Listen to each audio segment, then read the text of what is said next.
আজকের গল্প ভূতের রাজা। লেখক হেমেন্দ্র কুমার রায়।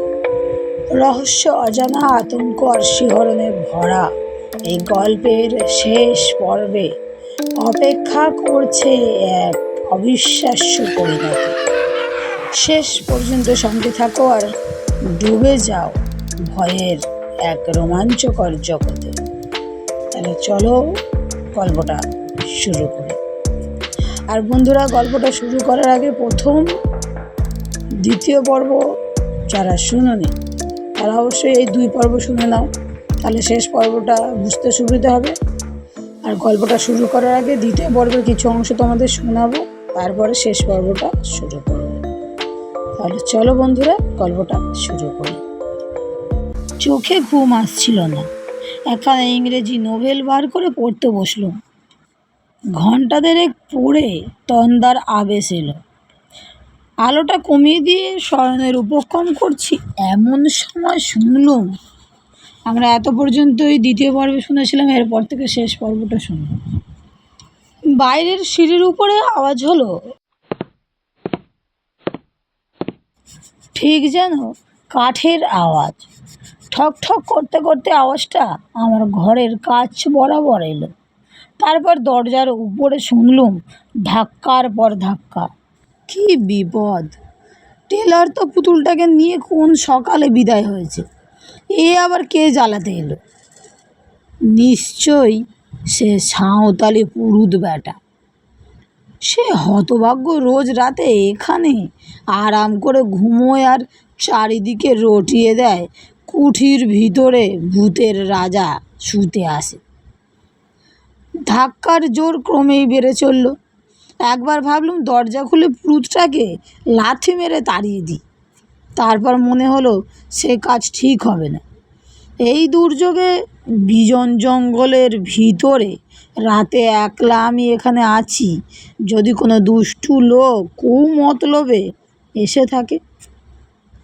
বন্দুকটা নিয়ে দরজার কাছে গিয়ে দাঁড়ালো। দরজার এক জায়গায় একটা ছেঁদা ছিল। বন্দুকের নলটা সেইখানে রেখে চেঁচিয়ে বললুম, কে আছো? চলে যাও, নইলে এখনই আমি বন্দুক ছুড়ব।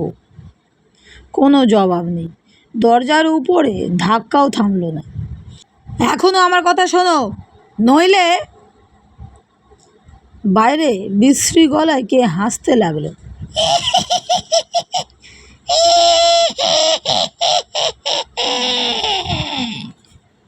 আমি বন্দুকের ঘোড়া টিপলুম।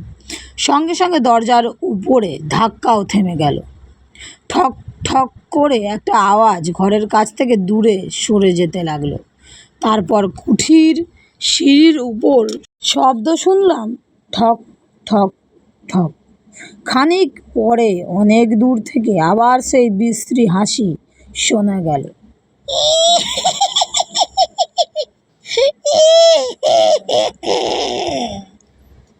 সে হাসি অমানসিক, শরীরের রক্ত যেন জল করে দেয়। শেষ রাত্রে জল ধরে গেল। সকালে দরজা খুলতেই কাঁচা সোনার কচি রোদ এসে ঘরখানা যেন হাসিতে ভরিয়ে তুললে। রোদ দেখে মনটা খুশি হয়ে গেল। বারান্দায় বেরিয়ে দেখি এক কোণে কাপড় মুড়ি দিয়ে কে শুয়ে রয়েছে। তেড়ে গিয়ে মারলুম তাকে এক ধাক্কা। ধর্মর করে সেই সাঁওতালি পুরুতটা উঠে বসল। ক্রুদ্ধ স্বরে বললুম, কাল আবার কি করতে এখানে এসেছিলে? ভারী চালাকি পেয়েছিস নাকি? হ্যাঁ?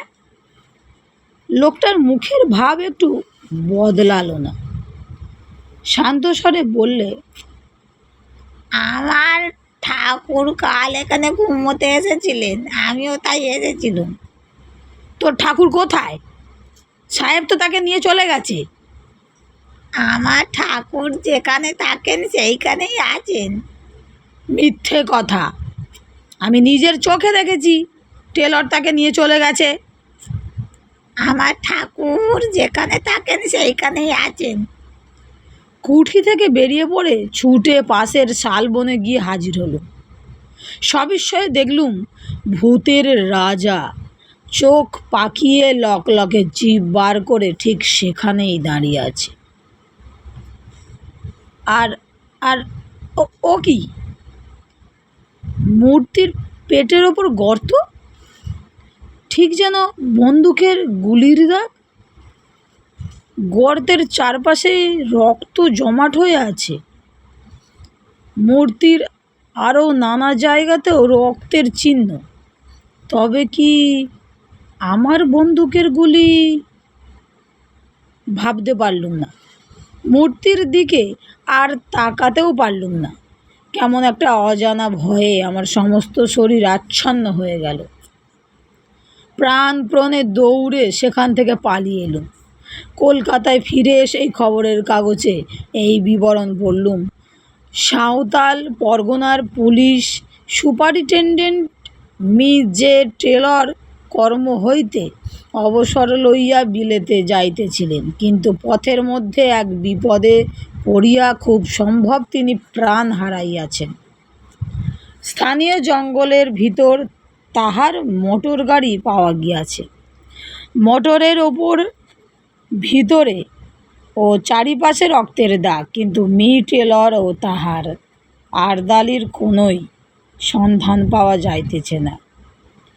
পুলিশ সন্দেহ করিতেছে টেলর ও তাহার আরদালিকে ব্যাঘ্র বা অন্য কোনো হিংস্র জন্তু আক্রমণ করিয়াছে।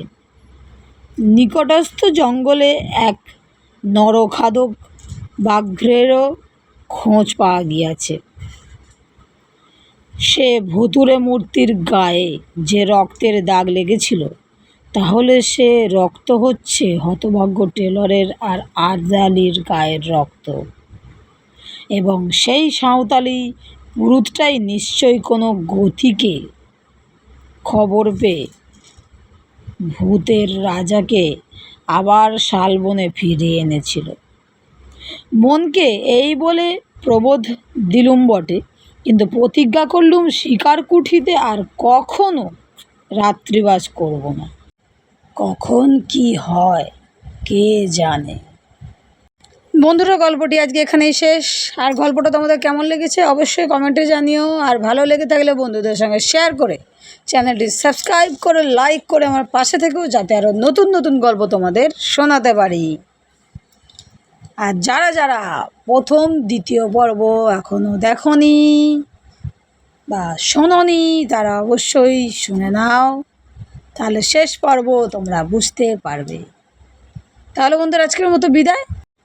সবাই ভালো থেকো, সবাই সুস্থ থেকো, সবাইকে ভালো রেখো। রাধে রাধে।